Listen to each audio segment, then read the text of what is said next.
Saya ini selalu diminta 2 jam ini harus ada di toko, membungkus kopi, ngapa-ngapain kopi. Dan ada perasaan saya iri dengan kawan saya. Kenapa kawan saya pulang sekolah bisa langsung main, dan saya tuh nggak bisa gitu. Nggak selalu setiap tahun itu kita mendapatkan margin keuntungan yang sama. Kadang-kadang kopi itu naik banyak gitu. Dan kita ini harus menjaga, dan untuk menjaga juga konsisten daripada kualitas kopi. Jangan sampai keuangan itu mempengaruhi dari cita rasa kopi gitu. Wah, kita nggak ada uang nih, kita kasih produk yang nggak lebih baik gitu. Jadi orang tua itu menanamkan bahwa kadang-kadang dengan keadaan rugi pun kita harus berjalan. Kadang-kadang kita 1-2 bulan tuh dengan keadaan rugi itu kita nggak berani naikin harga karena cukup peka itu. Jadi akhirnya ya kita dalam keadaan rugi harus jalan gitu. Tapi kan kita ada tabungan-tabungan yang sudah diperoleh dari sebelum-sebelumnya. Jadi itu saya banyak sekali belajar dari orang tua gitu. Bagaimana kepuasan dari customer, bagaimana menjaga keuangan dari bisnis. Ya, kadang-kadang kita pikir, oh aduh kok ini warung loh. Tapi saya pikir dengan fokus orang tua komit gitu, sesuatu yang saya harus pelajarin gitu. Bikinlah yang kecil tapi indah gitu.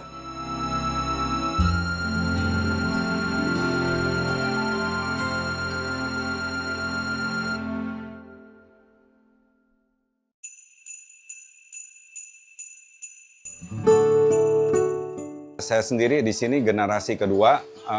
Berdirinya Cap Teko ini tepatnya 6 Desember 1959. Jadi mulai aktif tahun 1960. Ya, dulu orang tua saya yang mendirikan. Jadi saya ini generasi kedua. Berarti udah berapa tahun ya? 40 dengan 24 berarti 64 tahun. Bermula dari kopinya berkaitan dengan berjualan dengan barang-barang kelontong gitu dibilangnya, dan sekarang ini udah fokus dengan berjualan kopi. Orang tua sendiri tertarik dengan kopi, dengan karakter orang-orang kita, terutama orang-orang yang waktu itu dilihat dia terjun ke lapangan, berapa banyak orang yang ngopi gitu. Ternyata banyak di sekeliling kita ini banyak pedagang maupun petani maupun pekerja bangunan yang bisa minum kopi bisa sampai 3-5 gelas gitu. Wah, sesuatu yang menarik gitu. Dan ini dia terus kembangkan.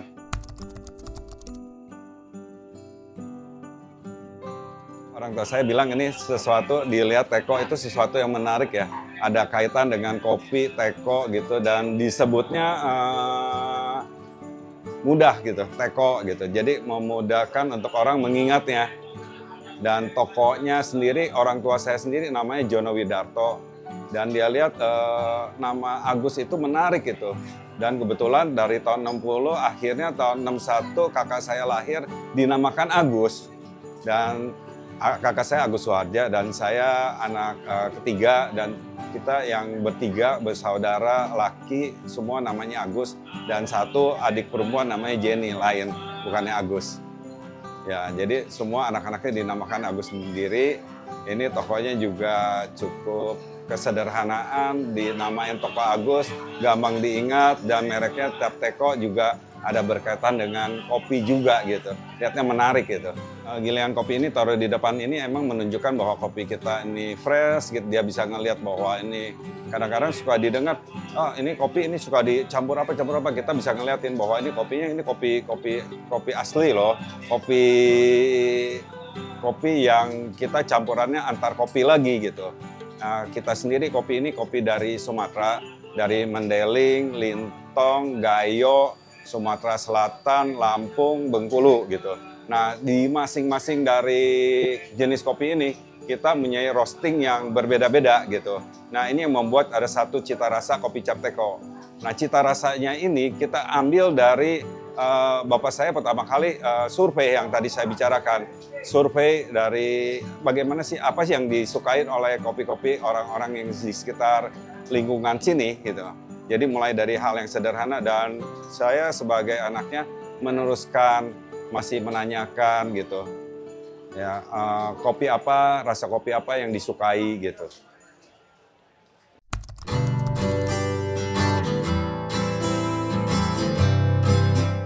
Jadi orang tua sendiri udah dulu sekali sudah mengenal customer satisfaction juga ya. Kepuasan daripada customer itu udah diperhatikan sekali. Jadi dia suka tanya orang yang belanja kemari, gimana rasanya gitu. Itu satu kepuasan dia sendiri dan dia juga survei mulai dari tahun 1960 dia putar-putar. Kopi apa, rasa apa yang disenangin oleh orang-orang di sekitarnya gitu. Nah yang ini diteruskan ke saya, kalau kamu mau maju, kamu bukan rasa kopi itu bukan yang dibilang kamu yang bilang enak gitu. Justru orang-orang yang di sekitarnya yang harus ditanya bagaimana suka apa enggak gitu, apa yang disenangi gitu. Jadi disesuaikan dengan customer peminum kopi di sekitar kita gitu. Iya. Dan kita masih sering tanya dan sering tanya ke kepuasannya bagaimana gitu supaya kita dapat masukan lah ya.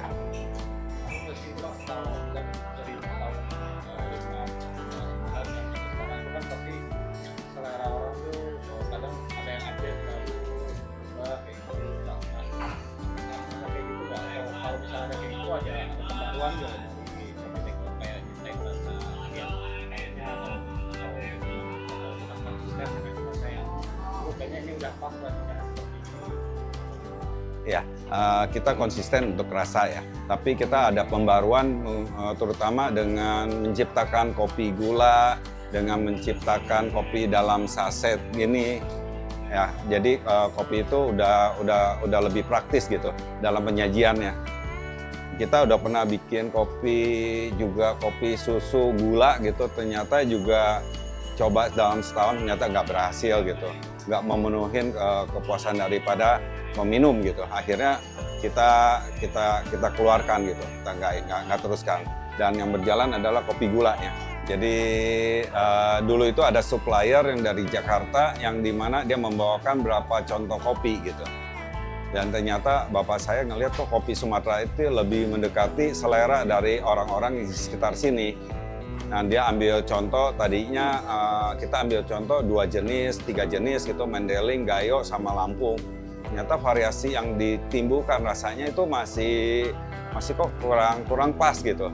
Jadi akhirnya ditambahkan berapa jenis lagi dan kita mix itu ternyata rasa ini yang kita penuhin bahwa ini rasa ini yang paling cocok dengan orang-orang selera orang-orang di sekitar sini gitu. Jadi pendekatannya orang-orang yang ada di sekitar sini yang lebih untuk mudah dipasarkan dan itu ternyata cukup berhasil ya. Kita mulai dari 1-2 kilo meningkat ke 5 kilo, 10 kilo dan orang tua saya bilang waduh menyenangkan sekali udah meningkat. Terus dagangan kelontongnya lama-lama dikurangin, berpikir bahwa lebih fokus, lebih sederhana, lebih baik untuk bisnis keluarga. Dari dulu kita ada pendekatan juga ke pasar juga harga yang berapa yang berkenan gitu. Nah itu kita akan sesuaikan juga. Nah terakhir udah 5 tahun belakangan ini, 5-6 tahun belakangan ini kita buat kopi yang lebih atas sedikit. Kadang-kadang di sini banyak pertanyaan, ada kopi yang lebih baik atau lebih ini, ya kita buatkan kopi yang premium lah gitu. Dengan cita rasa, dengan kopi yang lebih pilihan, ada sedikit lebih 1 step di atas gitu.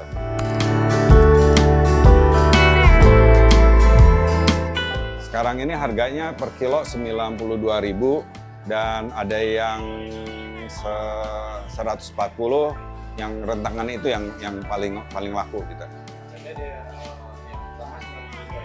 92.000 yang biasa, yang regular, yang 140.000 yang premium. 2 tipe itu, ya. Kita dulu pakai cuman satu orang, ingat. Bapak saya cerita cuma 1 orang, bertambah 2, dan sekarang ini kita bisa memperkerjakan 10 orang.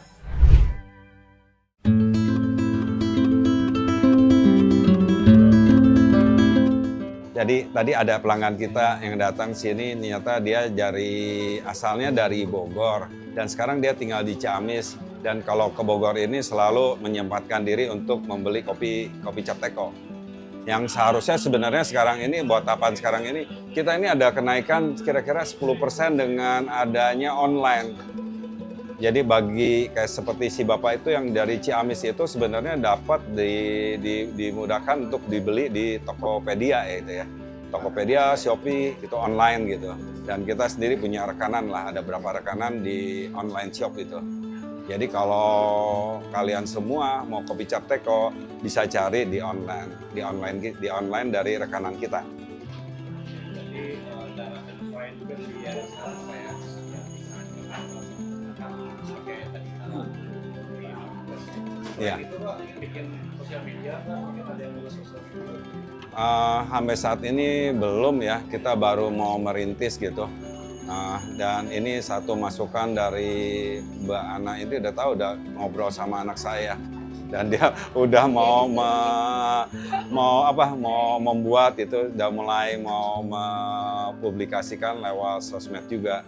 Saya rasa sekarang ini sosmed ini penting ya. Pastinya ada keinginan untuk meraih pelanggan Anak-anak muda yang rasanya juga kita harus survei lagi gitu, mencoba menciptakan jajaran produk yang baru supaya mendapatkan pelanggan yang lebih luas gitu. Yang sementara ini yang tadi Bapak tanyakan adalah pelanggan-pelanggan itu kita dapat dari sekitar sini yang generasinya termasuk generasi yang udah berumur. Ya. Dan ada berapa juga yang bisa meneruskan ke anaknya. Dan cukup jadi luas juga untuk pasarannya. Ada berapa yang asalnya dari Bogor tapi misalkan sudah pindah ke Jakarta yang lebih jauh ataupun ke Bandung yang masih merasakan kopi untuk minum kopi Cap Teko ini.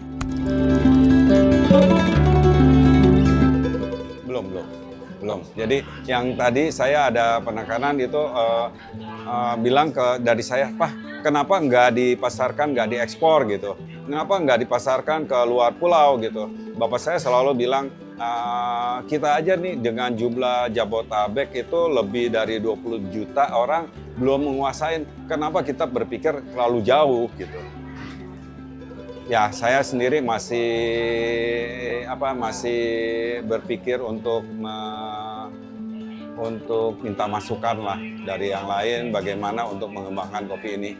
Sayang sekali ya, ini udah menjadi legend. Kalau kita ada di belakang kita udah legend gitu.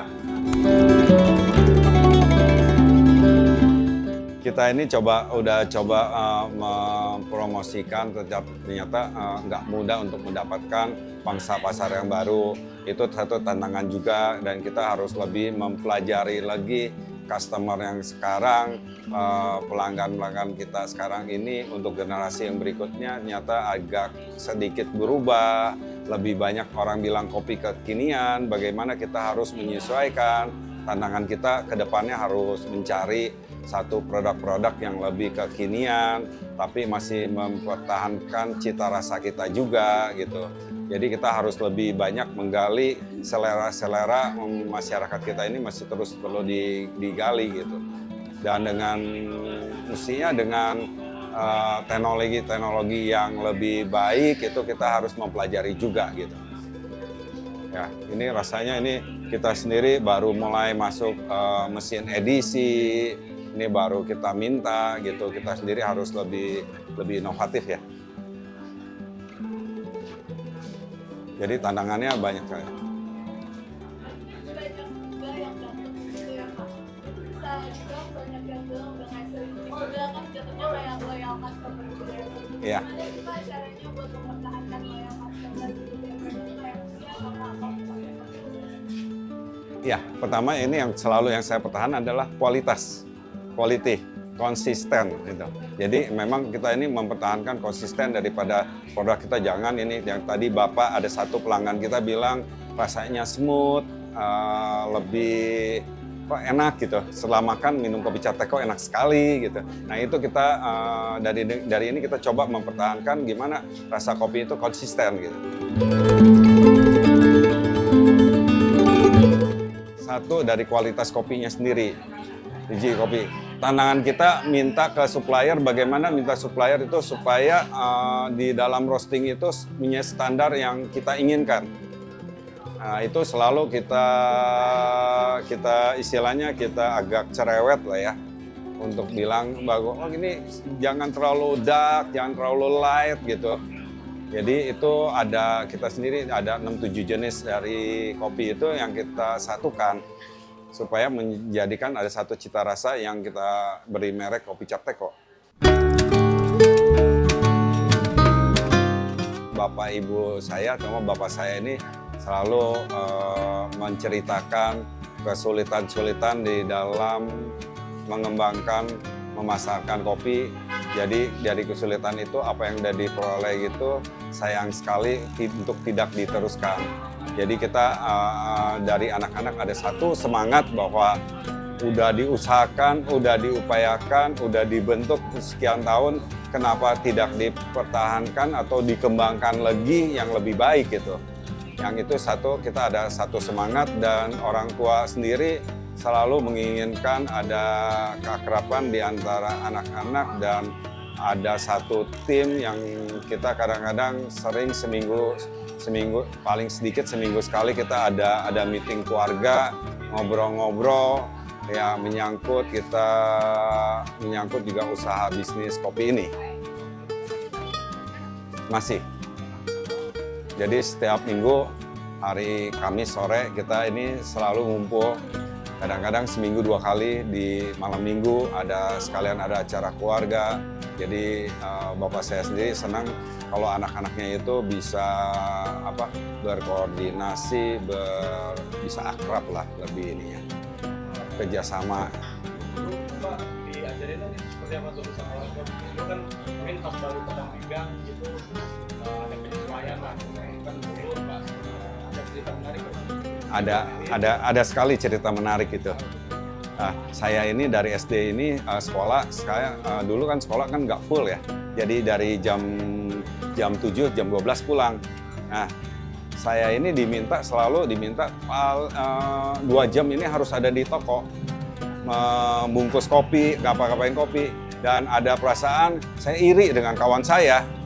Kenapa kawan saya pulang sekolah bisa langsung main dan saya tuh nggak bisa gitu. Tapi orang tua saya selalu kalau untuk tujuannya untuk belajar itu selalu diberikan. Jadi saya untuk nggak terlalu banyak di toko. Nah, ada sedikit bandel sedikit, nakal gitu. Saya ini mencari les-les di luar juga gitu, supaya diizinkan nggak banyak di toko. Jadi ini hal yang menarik dari SD, SMP, SMA itu saya harus ada di toko. Dan ternyata waktu dulu tuh penyesalan waktu dulu ini sekarang ini ternyata ada satu disiplin yang ini ya. Oh ternyata tuh maksud orang tua baik gitu.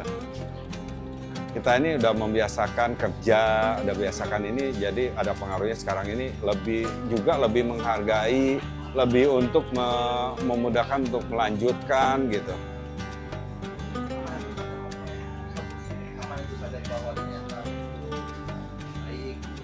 Setelah habis kuliah loh saya. Oh sadar lah. Magangnya dari SD dan saya coba sendiri begitu kuliah saya kuliah di Tarumanegara.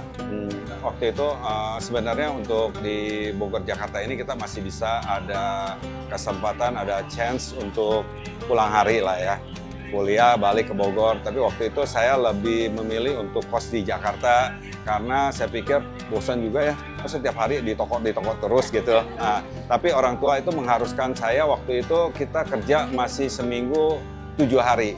Kalau minggu itu setengah hari, jadi jam 7 sampai jam 1 itu masih buka. Dan saya kebagian untuk jaga dari hari Minggu jam 7 sampai jam 1. Dan yang menariknya lagi, begitu akhir-akhir kuliah ini saya udah pacaran loh. Udah asik nih pacaran. Iya, yang ketahuan. Dari Senin sampai Sabtu pacar saya ini istilahnya saya apel. Ya, saya ada ya pendekatan, kita ketemu terus dari Senin sampai Sabtu, tapi minggunya tiba-tiba ada di Bogor. Dan istri saya yang waktu itu pacar ya bilang, teman-temannya pada bilang, hati-hati loh sama si Agus loh. Kamu hari biasa sama dia, tapi hari Minggu nggak pernah ada di kos gitu. Ini ada sedikit menarik, dan ini orang tua masih meminta saya, dan saya harus balik ke Bogor untuk hari Minggu ini harus ada di toko. Tapi untuk semua 3 bersaudara. 3 bersaudara, ya sama. Dan saya biasanya berangkat Senin pagi ini diatur untuk lebih siang gitu. Dan saya membantu lebih ke bagian finance juga. Untuk ini ada dana lebih, kita masukin kemana, dan orang tua waktu itu juga sudah mengajarkan, udah mendiversifikasi untuk keuangan keluarga gitu. Jadi saya diminta untuk mencari tingkat deposito yang lebih tinggi untuk ditempatkan, dan mana yang lebih baik, apa masukin obligasi. Saya dari SMA sudah diajarin sama bapak saya gitu.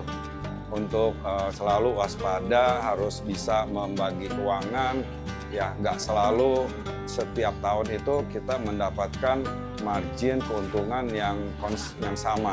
Kadang-kadang kopi itu naik banyak gitu, dan kita ini harus menjaga, dan untuk menjaga juga konsisten daripada kualitas kopi. Jangan sampai keuangan itu mempengaruhi dari cita rasa kopi gitu. Wah, kita nggak ada uang nih, kita kasih produk yang nggak lebih baik gitu. Jadi orang tua itu menanamkan bahwa kadang-kadang dengan keadaan rugi pun kita harus berjalan. Kadang-kadang kita 1-2 bulan tuh dengan keadaan rugi itu kita nggak berani naikin harga karena cukup peka itu. Jadi akhirnya ya kita dalam keadaan rugi harus jalan gitu. Tapi kan kita ada tabungan yang sudah diperoleh dari sebelum-sebelumnya. Baru kita ada penyesuaian harga, baru ada ini gitu. Jadi itu saya banyak sekali belajar dari orang tua gitu. Bagaimana kepuasan dari customer, bagaimana menjaga keuangan dari bisnis. Ya, kadang-kadang kita pikir, waduh, kok ini warung loh. Tapi saya pikir dengan fokus orang tua komit gitu, sesuatu yang saya harus pelajarin gitu. Bikinlah yang kecil tapi indah gitu.